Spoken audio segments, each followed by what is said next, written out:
అంటే తల్లిగా 5 నెలల గర్భవతి మీ కూతురు ఇప్పుడు ప్రెజెంట్ ఈ లోకంలో లేదు, తిరిగి వెళ్ళిపోయిన పరిస్థితి.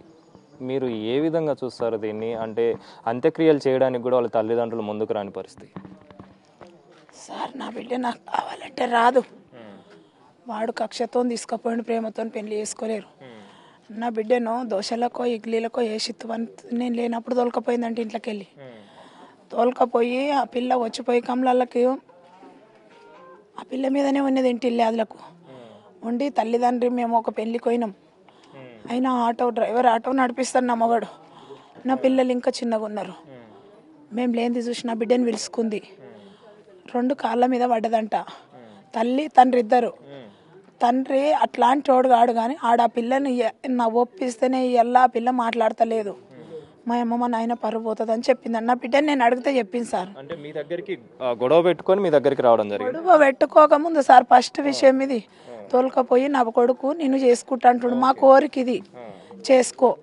మీరు మాకన్నా బేసికులమైన తక్కువైనా మీరు మంచిగుండ్రు. మీ అమ్మ మీ నాయన మంచోళ్ళు గారు పడనీయరు కన్నడ దగ్గర ఇయ్యరాళ్ళు. నీ కాలు మొక్తా, నా కొడుకు నువ్వు చేసుకోబోదు. మమ్మల్ని అందరినీ ముగ్గురిని సావకుండా నిలబెడతావా? మీ అమ్మ మీ నాయన ముఖం చూస్తావా అంటే ఆయన వచ్చి 2 కాళ్ళు పట్టుకున్నంట తండ్రి. సరే అమ్మ చేసుకుంటా అంటే నా బిడ్డకి ఎంత బంగారం పెట్టించినో నీకు అంత పెడతా. మీ అమ్మ పెట్టదు, మీ నాయన పెట్టారు. నీకు మా మీద ఇష్టం ఉండదు, మాకు ఇయ్యరు, కులం కాదు కదా ఇయ్యరు అంటే పిల్ల ఒప్పుకున్నట్టుంది. మా వాళ్ళ ఇంట్లోకి వెళ్ళి మాట్లాడుకొని వచ్చింది. ఇంట్లో వచ్చి పండుకుంది. పండుకుంటే నేను పెళ్లి పాసు గిన్నె దిగి వస్తున్నా. వాడు నన్ను చూసి ఉరుకుతున్నాడు గిడికెంచి. ఆ పిల్ల కోసం ఇంటి దాకా వచ్చినట్టు తలం వేసుకుని పండుకుంది. ఏడు ఎందుకు ఉరికిండు, ఎదిగిన పిల్ల ఎట్లుంది అని చూసి ఫోన్ మాట్లాడుతుంది. అప్పటికే నా బిడ్డ అంత ఫోన్ మాట్లాడుతుంటే అనుమానం వచ్చింది. ఎన్నడు మాట్లాడింది, ఉరికిండు, ఆమె ఫోన్ మాట్లాడుతుంది, ఎవరితో మాట్లాడుతుంది అని చీరిప్పేసి మళ్ళీ వచ్చి బయట దావుకున్నా. ఎన్నలేని అనుమానం వయసు బిడ్డ అని అనుమానం వచ్చింది. నాకు అడురికినందుకు అనుమానం వచ్చింది. నా బిడ్డ అట్లాంటిది ఎప్పుడు కాకుండా కదా అనుమానం రాలేదు. చూసి ఏం చేసినా దావుకున్నాక మళ్ళీ అక్కడిక్కడ చూసింది. నేను కనిపించలేను. చూసి మళ్ళీ ఫోన్ చేసిండు. ఫోన్ మాట్లాడుతుంటే సాది గేటు తీయని గేటు తీపించుకున్నా. ఇంట్లోకి పోయినా. ఇంట్లోకి పోయి ఫోన్ ఇక్కదే అన్న. ఇయ్యలేదు. ఇది ఎందుకే అన్నది. అంటే పిన్నికి ఫోన్ చేసి కదే అంటానంటే ఫోన్ ఇచ్చింది. ఆ నెంబర్ కట్ చేసింది. ఆ నెంబర్ కట్ చేయంగానే ఆ ఫోన్ పట్టుకొని గోడెంట దాక్కున్నానికి నేను కనిపించకపోతే మళ్ళీ ఫోన్ చేస్తాడు ఎవడో వీడు. ఆడని నాకు నమ్మకం లేదు కానీ వాడు అట్లా ఉరికినందుకు నమ్మకం వచ్చింది. ఇలా పడితే నెంబర్ వచ్చింది. వస్తే ఎవడు రా, ఎందుకు ఫోన్ చేసినావు, నువ్వు ఎవడవు, నా ఫోన్కి ఎందుకు ఫోన్ చేసినావురా అంటే చక్కగా మాట్లాడే, అవు నా ఇష్టమే, నీ బిడ్డని మా నాయననే ఒప్పించి నువ్వేం పీకుతావే అన్నాడు సార్. ఆడు చక్కగా మాట్లాడరా, నా మొగడరా, నీ పని చెప్తా, ఆటో నడిపిస్తాడు సార్. ఒక ఎక్కడ ఉంటుంది. నా మొగడు ఆటో నడిపించి మమ్మల్ని బతికిండు. ఆ బిడ్డని అంత పెద్దగా చేసిండు. అంటే ఏం పీక్కుంటావో పీక్కోయి అని వికారాబాద్కి వెళ్ళిపోయింది సార్. ఆడు పొద్దు మిగిలిన దాక్కుని రాగానే వానితో మేము ఫోన్ మాట్లాడింది. ఎందుకు మాట్లాడి, నా బిడ్డదే తప్పు చెప్పిన సార్, నేను అంత చెప్పలేను. ఎందుకు మాట్లాడినావు, నీకేం కావాలి, పెళ్లి చేసుకోమని అడిగినా, చదువుతున్నావు, చదవకుండా అంతో మాట్లాడతావా, ఎందుకు అంతో మాట్లాడినావు, అంతో ఒక్క దెబ్బ కొట్టలేడు సార్, నా మీద ఒట్టాయి అంతో మాట్లాడాను. చేత తీసుకొని నెత్తి మీద ఒట్టేపించుకున్నాడు. మాట్లాడాడు డాడీ అన్నది. మాట్లాడన్నాక తిడతారు కదా సార్. దాన్ని విలువ అంటే తల్లిని పిలుచుకొచ్చిన రమ్మంటుండు. ఏం సమాధానం చెప్తావో, కొట్టిండు అనుకో ఓళ్ళు రిజెత్ పోతుంది. నా బిడ్డ ఏంటికి అన్నిచ్చుకుంటాను, నీ కొడుకు రేపు ఎక్కడ భూమి పెళ్లి చేయే కాపోళ్ళు అవుతాను అన్న సార్. నేను అన్ననా అంట కదా ఈ మాట. అన్నాక మా ఇంట్లోకి వచ్చి నా మగని కాళ్ళ మీద పడ్డా సార్. అది తప్పయింది, నా కొడుకు పెళ్లి చేసుకుంటా, నీ బిడ్డకు నువ్వు బుద్ధి చెప్పుకో అని పోయింది. ఇంట్లోకి వెళ్ళి పోయి అలా పని చేయాలి, ఏం కాదు అలా పని చేయాలనుకుంటే పోయిందంట. ఎవరన్నా వినరా సార్, ఇప్పుడు మనం మాట్లాడుతున్నాం ఎంతమంది వింటారు అని పోయింది.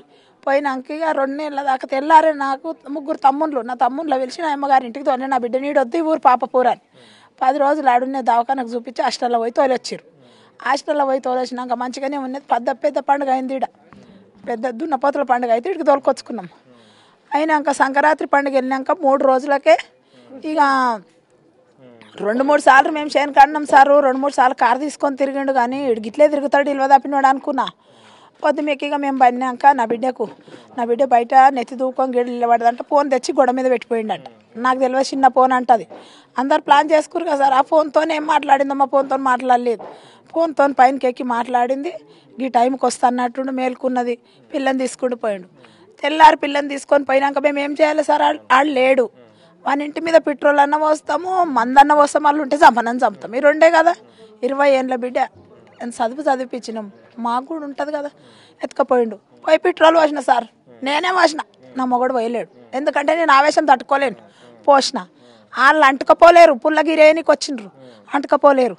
ఎవరో పక్కోళ్ళు ఆర్పిన్రు చేసిండ్రు అంటున్నది. పక్కోళ్ళు కావాలి, సాక్ష్యాలు అన్నీ కావాలిగా. పోసినాం, మేమే పోసినాం. పెట్రోల్ కన్నం పోసినాం, పెట్రోల్ పోసిన సంది ఇక పెళ్లి చేసుకొచ్చిండు. ముందు ఆడపోయి చేసుకుండు ఆర్య సమాజ్లో.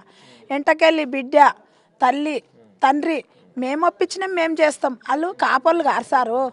ఆడేమో వడ్డీవాడు తండ్రి, అదేమో మాదిగిది. అట్లా వాళ్ళ కులం కలుతారు, నా కులం కలుతారు చేసి నా జీవి తిన్నారు. అట్లా చేసి ఆ పిల్లను మళ్ళీ పోయి పెళ్లి చేసుకొచ్చింది యాదగిరిగుట్ట కాడ, పుల్ మధ్య కాడ. ఆమె చిన్నమ్మ ఉంటుంది. మా ఇద్దరి తల్లిదండ్రులు విడిచిపెట్టి అంత ప్రేమ ఉంటే వాళ్ళిద్దరు కలిసిపోయినరు. సర్పంచ్తో చెప్పించి మళ్ళీ పెళ్లి మేము కూడా చేస్తుంటాం కదా సార్.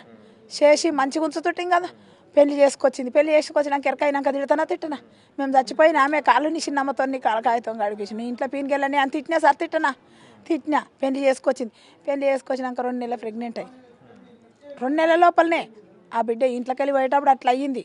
మళ్ళీ కాలేదు. వాళ్ళు ఇంట్లోకి పోయినాక కొడుకో బిడ్డను కడుపులో పడ్డాడు. అమ్మా మా పిల్లని మత్పరిచ్చింది, నేను చదివిపిస్తాము, అది చేస్తాము, అది దాని తల్లి అక్క ఇద్దరు. తండ్రికి తెలియదంటే అట్లా కడుపుతున్నది. గావిత్రి హాస్పిటల్కి పోయింది. ఇప్పుడు అన్ని కాగితాలు ఉన్నాయి సార్, అవి ఎట్లే ఉంచినాం. వాళ్ళు ఇసొంటోళ్ళని మాకు తెలుసు, అది మంచిది కాదు. ఇట్లా కడుపుల పిల్లలను విసుకుతుంది. మంది ఎవరన్నా మంచిగా ఉంటే వాళ్ళని ఏమన్నా చేస్తుంటుంది. తల్లి మంచిది కాదు, తండ్రి కూడా మంచోడు కాడు చెప్పుకోక. ఇక మేము అట్లయే బుగులు పట్టి అన్ని ఉంచినాం. ఆ పిల్లని ఇక తోలుకపోయినారు. ఆపరేషన్ చేయించుకొని వచ్చారు. ఆపరేషన్ చేయించుకొని వచ్చింది సంది. ఇక టార్చర్ అయ్యి ఎప్పుడు పోతుందో అని. ఆ పిల్ల ఏమైంది, నేను ఒక్కనికే చేస్తాను, మేము మస్తు మేమైతే నాకు ఇష్టం లేదు సార్ అని మీద. ఆడు మంచోడు కాడు కదా. ఒకప్పుడు నన్నే దా అంట అనుకుంచాడు.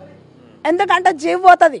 నా మొగడు అమాయకుడు, అట్లా చెయ్యొద్దు, నేను అట్లా చెయ్యకూడదు అని చెప్పు తీసుకొని కొట్టిన.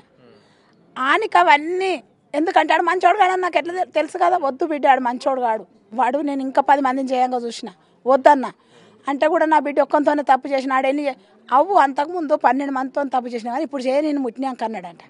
అన్నాక బిడ్డకి నచ్చ చెప్పిండు, తోలుకపోయిండు. మళ్ళీ ఇప్పుడు 5 నెలల కడుపుతోనుంది. 2 నెలలు ఉండగా మళ్ళీ వచ్చింది సార్. వస్తే వద్దు బిడ్డ, నువ్వు విడిపించుకుంటాం, పెళ్లి కానోనికే ఇస్తాం, నేను అదే రెడ్డీస్కి ఇస్తాం. మస్తుగా అడుగుతున్నారు. నీకు రెడ్డీసే కావాలిగా, రెడ్డీస్కి ఇస్తాం, 10 లక్షలు పెట్టి పెళ్లి చేస్తాడు అంతున్నది.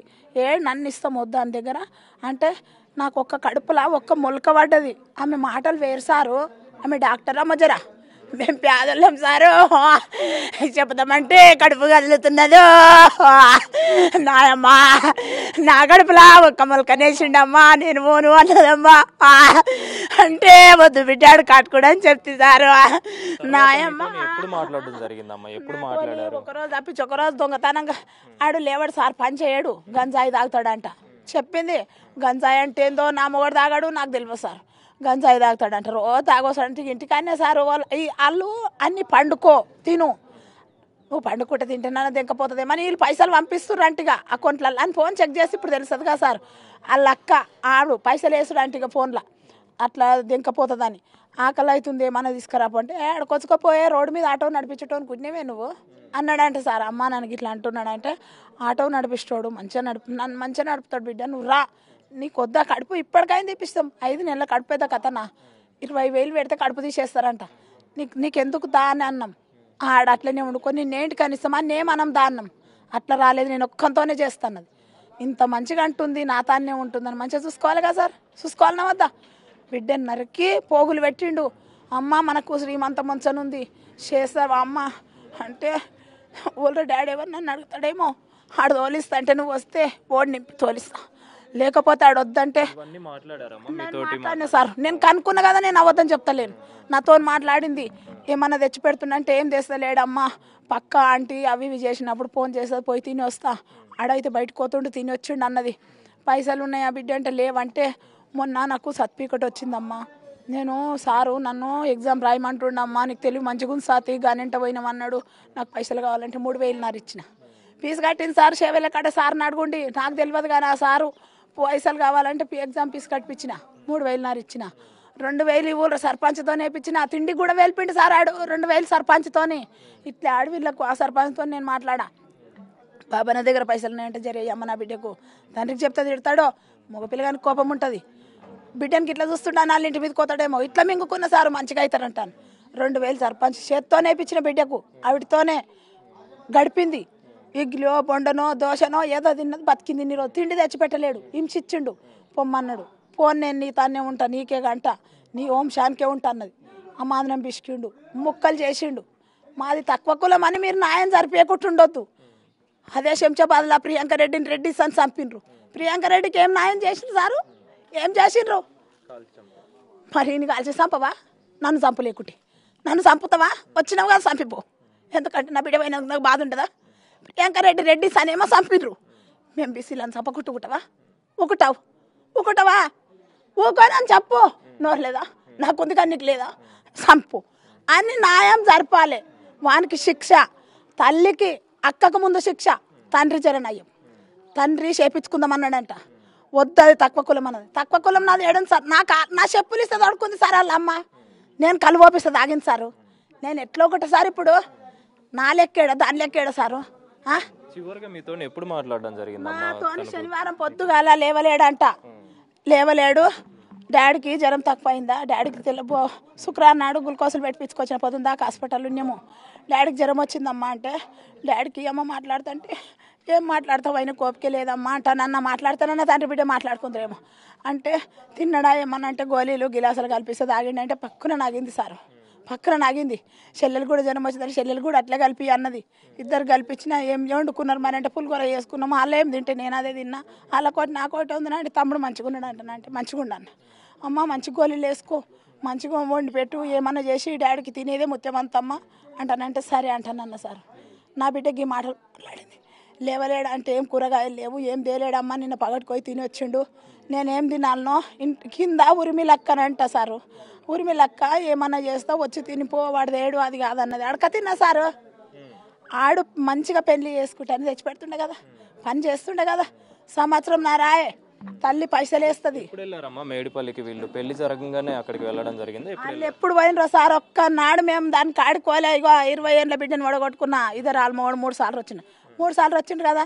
అన్ని జైల్లోనే ఉండు కదా. అని కొట్టిన కొద్దిగా చెప్పడా వచ్చిండ్రు అని అత్తమామ అంటే మేము అత్తమామన వానికి కానీ చెప్తారు కదా. తల్లి ఒక్కొక్కటి పుట్టిస్తలేదు సార్. మేము పోలేము నా బిడ్డ. ఎందుకంటే మేము మన మీద పెట్రోల్ పోసినాం. ఎట్లా పోతాం సార్? నా బిడ్డ నా చెల్లెలు తాను కొయ్యింది. నా చెల్లెలు అక్కడనే ఉంటుంది. నా చెల్లెలు తాను కొయ్యింది. నా చెల్లెలు తానే పోయి 3 సార్లు తిని వచ్చిండంట. ఆయనకి పెట్టే శాత కాదు కదా. నా పిల్లని తోలొచ్చిండంట. వానికి శిక్ష పడాలి. వానికి మేము ఏం చెయ్యమంటే మాకైతే శాత కాదుగా. మేము బతకము. 20 ఏళ్ళ బిడ్డ పోయింది. నా పిల్లగాడు గింతున్నాడు. నా పిల్లగాని కూడా ఉంచాడు. ఆడుంటే ఆయన తమ్ముడు ఇంకా ఒక్క బిడ్డ ఉన్నది. అగో గా బిడ్డ నా బిడ్డని, గా బిడ్డ నా బిడ్డ ఇట్లకెళ్ళి తిరుగుతాడు సాడు. గంజాయి తాగుతాడు. కావాలని కారు ఇట్లకెళ్ళి తీసుకుపోతాడు సారు. ఎవరితో కారు తీసుకొని వస్తాడు. ఆరం కొట్టుకుంటూ పోతాడు. ఎవడని చూస్తాడు, మమ్మల్ని చూస్తాడు. ఎట్లా చేయాలి సారు? 20 ఏళ్లలో మీ కూతురు మీతోటి ఎలా ఉండేది? ఆ బంధం ఎలా ఉండేదమ్మా? చెప్పుకోలేను సారు. చెప్పని తీయని బంధం అది. చేదు కాదు. నువ్వు కంటే నీకు తెలుస్తుంది. నువ్వు ఆడపిల్లవు కావు, మగ పిల్లగాడవు. నా బిడ్డ నాకు కావాలి. నా బిడ్డను తెచ్చేయమంటే ఓనైనా మాకేమన్నా పోసిపోండి, ఓనైనా మాకు చేతగా కుట్టాయే, ఓనైనా ఎట్లా ఏం చేయాలని కోరుకుంటున్నారు మీరు? మీకు ఎలాంటి న్యాయం జరగాలి? శిక్ష పడాలి సారు. వాడిని ఇయ్యాల రేపట్ల చంపుండి ఆ నమ్మ నా నెక్కని చేయాలి. శిక్ష పడాలి. నాకైతే ఆ తమ్ముడు కళ్ళ కనిపించొద్దు. గింతున్నాడు నా పిల్లగాడు. నా పిల్ల మీద మీకు రాళ్ళు ఎత్తుకుంటాడు 10 మందిలో పెడితే. నా బిడ్డ తప్పని వాళ్ళు ఇంకూలు రేయడం సారు.